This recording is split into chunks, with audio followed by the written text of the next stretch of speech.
But I get it now. He's got new friends and they bring new views. It's celebrity peer pressure. But the fact that he hasn't left his house in 2 years means that his views are BS. He was in a happy self-imposed lockdown with everything. Mansion on the beach, limitless options for food and entertainment. That's not real life. That's a 2-year all-inclusive vacation at Sandals Royal Barbados, which is impossible for everyone else in lockdown, including, especially, his listeners. Hell, he was doing his show from home. Does that make sense? Well, I know some of them, and like Howard, I was on Howard Stern's show as much as anybody, and yeah. he was great at that time, and then he went woke. Yeah. And since he's gone woke, his ratings have gone down the tubes. Once hailed as the king of shock jocks, Howard Stern now looks more like a dethroned monarch clinging to a faded crown, till Greg Gutfeld rips it off and tosses it aside. Using Trump's bold move as fuel, Gutfeld fans the flames into an inferno, dismantling Stern's ego, legacy, and fading grasp on relevance with ruthless precision. She also appeared on Howard Stern, where he said he'd even vote for a wall over Trump. Harris replied, "I'm not a wall, but I am plastered." Howard Stern, it's a name I haven't heard. I used to do a show, we used to have fun, but I haven't heard that name in a long time. What happened? He got terminated? Yeah, they're going to separate ways because I think what they're offering salary-wise is real low than what he's getting. You know when he went down? Whenever you want. You know when he went down? No, before. When he endorsed Hillary Clinton, he lost his audience. People said, give me a break. He went down when he endorsed Hillary Clinton. Mr. President. When President Donald Trump pulled the plug on Howard Stern's show, the media treated it like the end of civilization. But for Greg Gutfeld, it was the perfect punchline. Stern, once a rebellious radio icon, now looked like a fragile parody of himself, desperate to prove he still mattered in an era that had long passed him by. Gutfeld didn't just crack jokes, he dismantled the myth. Trump's move didn't kill Stern's edge, it merely revealed the truth everyone already knew. Stern's sharpness faded years ago, leaving behind nothing but a hollow performance chasing relevance. Bear announced that he was leaving his show. Howard Stern announced that he and Sirius XM Radio are parting ways. Do you think the hate Trump business model that's been in the entertainment business is going out of business because it's not popular with the American people? Well, it hasn't worked, and it hasn't worked really for a long time, and I would say pretty much from the beginning. In the follow-up, Gutfeld hardly focused on Trump's role at all. The real roast was aimed squarely at Stern, a man who once thrived on shock value, only to morph into a sanitized, overpaid therapist for his celebrity buddies. Gutfeld skewered him as a rebel turned sellout, a former provocateur who swapped his leather jacket for a cardigan. Instead of rattling cages, Stern now protects his famous friends and scolds dissenters. Once crowned the king of all media, Gutfeld said, he's devolved into the hall monitor of media, wagging his finger from within a politically safe, padded bubble. You should hear what keeps him up at night. This is what keeps me up at night. I don't understand how my fellow Americans, I don't even understand how this election is close. And yes, I'm voting for you, but I would also vote for that wall over there. Well, he's half right. We do need a wall. To keep out gang members, fentanyl dealers, human traffickers, and Anna Navarro. From there, the takedown turned brutal. Stern's shift from loudmouthed provocateur to politically correct mouthpiece wasn't a slow fade. It was a wholesale identity swap. Gutfeld torched the irony. The guy who once mocked self-important elites now practically rubs elbows at their country clubs. The former master of calling out phonies has become one of them. Sipping champagne and parroting the same bland opinions recycled by every risk-averse late-night host, the raw edge that once made Stern dangerous has been replaced with a watered-down, soft-serve version of truth, carefully crafted to never offend anyone powerful enough to push back. But it is incredibly brave to take this stance after you've made $300, $400 million not being woke, right? Loving Donald Trump, exploiting the mentally ill, wearing blackface. Look at the crop of woke comics, whether it's Stern or Jimmy Kimmel, his BFF, Sarah Silverman, Joy Behar, Michael Ian Black. What do they all have in common? They wore blackface. And then they went woke. And when it came to hypocrisy, Gutfeld didn't hold back. Here was the same guy who once prided himself on never bowing to corporate overlords, now seemingly marching to their tune. The rebel who spent years roasting sanitized morning radio has morphed into the very thing he mocked, just with flashier budgets and none of the charm. His interviews, once unpredictable and raw, now resemble polished therapy sessions for celebrities already armed with PR teams. The chaos that once defined him has vanished, replaced by calculated blandness from a man desperate to protect his cushy, untouchable perch. I hope you had a good week. I did, and no thanks to Howard Stern. True, the New York Post reported that Stern hit a chic restaurant in NYC with a crew of A-listers, including Jimmy Kimmel, Jennifer Aniston, Jon Hamm, Justin Theroux, Jason Bateman. I was not invited. I guess because my first name doesn't begin with the letter J. Did you notice that? Gutfeld tore into Stern for clinging to relevance with shock tactics that no longer shock. The hair may still be wild, but the persona behind it is pure upkeep with zero edge. It's like watching a once great rock band limp through a tour, playing half their biggest hits, but only after politely asking the audience to keep it down. Stern's rebellious streak didn't just fade away, was sold off for the comfort of a gated community lifestyle where no real punches land. The roast kept circling back to Stern's obsession with his own legacy. Gutfeld pointed out that real legends don't have to keep reminding the world they're legends. Constantly waving the "Remember Me" flag is the clearest sign the shine is fading. No string of Hollywood dinner parties will restore it. Stern now talks about his career like a retired athlete who won big decades ago, but has been stuck on the couch ever since. Replaying old highlights to anyone who will listen, even Stern's fans didn't escape unscathed. Gutfeld mocked the diehards, still defending him as if it were 1995, blind to the obvious transformation. Their icon has morphed into the very type of overproduced, self-serious host he once mocked mercilessly. They cling to the name, ignoring the safer, tamer brand behind it. It's weird because he criticizes Trump for dividing the country, and then he says he hates his supporters. So he's not learning from his own analysis. I think he might have turned into the thing he hated. He needs to go back and watch the movie Private Parts and focus on how he portrayed Don Imus, because he's kind of turned into Don Imus in a way. It's a mix of ego and resentment. And then came the twist of the knife. Gutfeld honed in on the staggering irony of Stern criticizing others for selling out, when he himself had cashed in his rebellious empire for a seat at the polite society table. The guy who once thrived on raw, unfiltered chaos now treats free speech like a liability, shifting from breaking rules to enforcing them. From daring censors to practically applying for the job, the critique hit hard because it rang true. Stern had become the exact thing he once swore to destroy. By the end, Gutfeld painted Stern as a living cautionary tale for the media. A reminder that no amount of past glory can save you once you stop taking risks. When you start guarding your image, instead of pushing boundaries, you stop being a rebel, you become just another corporate brand with a microphone. And in Stern's case, that microphone no longer shocks, startles, or provokes.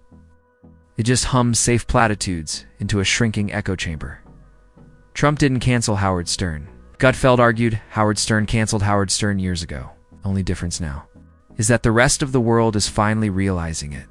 Gutfeld didn't let up, likening Stern's current show to a rock concert with the amps unplugged and the lead singer droning about his gluten-free diet between songs. Every segment feels like a desperate attempt to reclaim something that's gone for good. Like an aging athlete stumbling back onto the field, not to compete, but just to prove he's still cashing a paycheck. But imagine the conversation with that crew. So how's your health? 6 vaxes, 2 boosters, and an echinacea enema. And I only got COVID 4 times. Oh yeah, I did a triple vax and an IV booster trip, plus I gave Dr. Fauci a reach around. He was like, come on, Jimmy, don't worry about your sofa. I'm not a super spreader.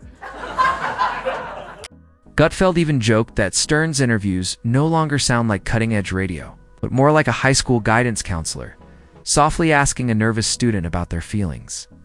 The energy, the unpredictability, the occasional chaos that once made Howard a legend? Gone.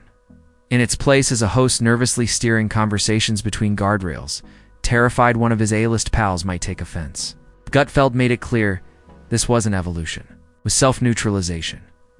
And the moment Stern veers into politics, Greg said, it's like watching a man forget his own act. He's no longer shocking. It's just repeating the same tired talking points you could catch on any late-night show minus. The self-awareness that he's now part of the very establishment he once ridiculed. The guy who used to rip sanctimonious celebrities is now handing out velvet ropes to his own sanctimony lounge. Worse, Stern has become what he mocked for decades, a man hiding behind corporate safety nets and polished PR bubbles. His political takes no longer feel daring. They're just the safest opinions in the room, carefully curated to offend no one. Gutfeld summed it up best: this isn't rebellion, it's rebellion by consensus. Which looks downright pathetic on someone who once made a career of rejecting consensus entirely. Are a lot like his listeners, especially if you think about his listeners of old, the blue-collar truck drivers, cops, salesmen, people on the road. It's like a divorce. In the divorce, he married to a younger wife. He left the whole thing behind, and now he's got like new friends. Jackie the Joke Man, he can't compete with Jimmy Kimmel, so he's adopted this whole new lifestyle. He's traded in his old life for the Hamptons. He's got new friends, and he's ashamed of that world. Gutfeld didn't stop at Stern's politics. He roasted his style too, calling it a parody of the old Howard. Like his 1990 self had been run through an HR training seminar before being put back on air. Sure, Stern still dresses in black and keeps his signature wild hair, but the edge is so dulled you could butter toast with it. The rebel image is nothing more than a costume now, a shell of a character that no longer exists, and Stern's insistence that he's still telling it like it is? Greg laughed that off, saying it's really just telling it like the Hollywood invite list allows. The man who once trashed the Oscars now does the radio equivalent of their red carpet pre-show safe. Polished and utterly predictable. Where the only risk is someone tripping over a gown, Greg also drilled into Stern's newfound fragility. The old Howard thrived on criticism, always ready to fire back harder. The new Howard, Gutfeld joked, reacts like a cat hearing a vacuum cleaner, defensive, skittish, and thin-skinned. Stern has gone from shock jock to shocked if you disagree with me. His one-stuff hide has been replaced by PR polished sensitivity, unable to withstand the raw honesty he used to unleash daily. It's what Howard said later on his radio show. Quote, "I really had an exhausting weekend. Emotionally, physically. For the first time in 2 years, I ventured out of the house." Now, maybe he's exaggerating. We all do that. In fact, the more successful you get in media, the more exhausting the easiest things become. This is true. I guess that explains Kilmeade's boundless energy. Then Greg twisted the knife by tearing into Stern's obsession with earning respect from the very industry he once thrived on offending.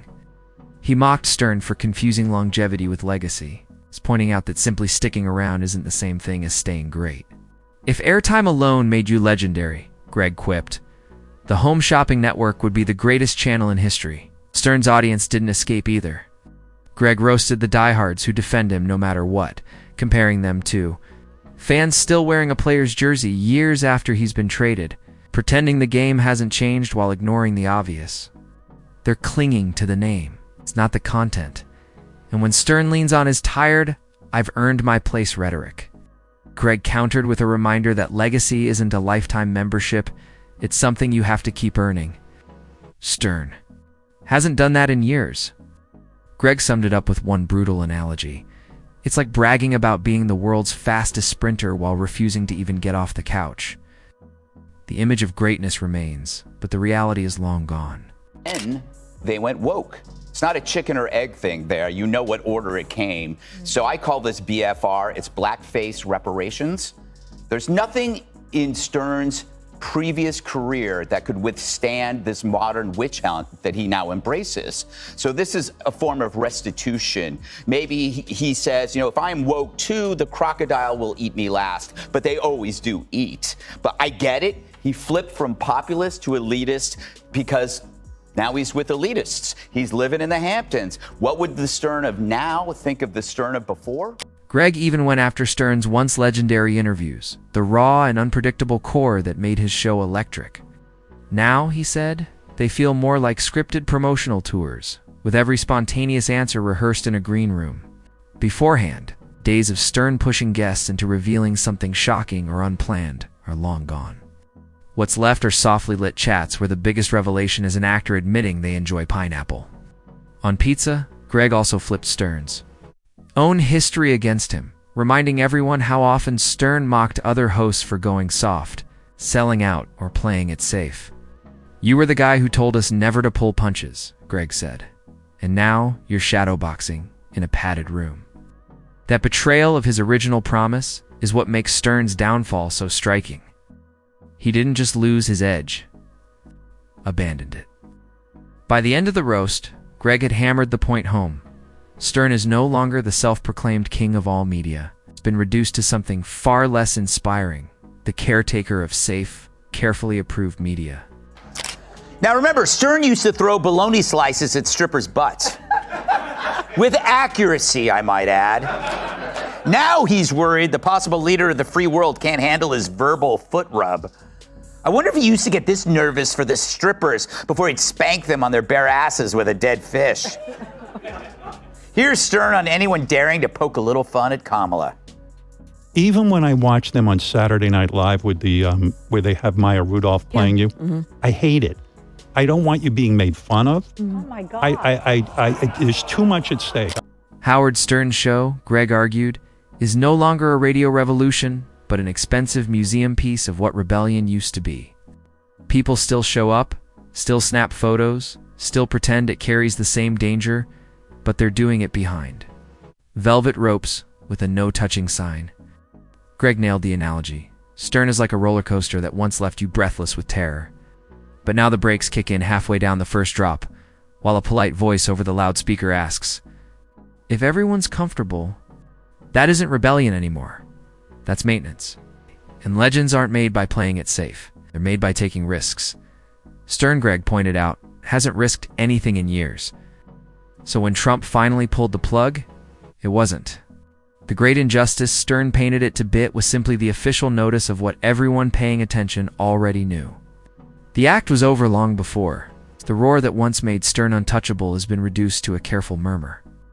Bouncing inside a studio built to protect his ego rather than push boundaries, in Greg's words, Stern didn't lose his crown because Trump canceled him. He lost it the day he traded the kingdom for a cushioned seat at the palace dining room right beside the very elites he once skewered without mercy. And once you start dining with kings, you stop being one.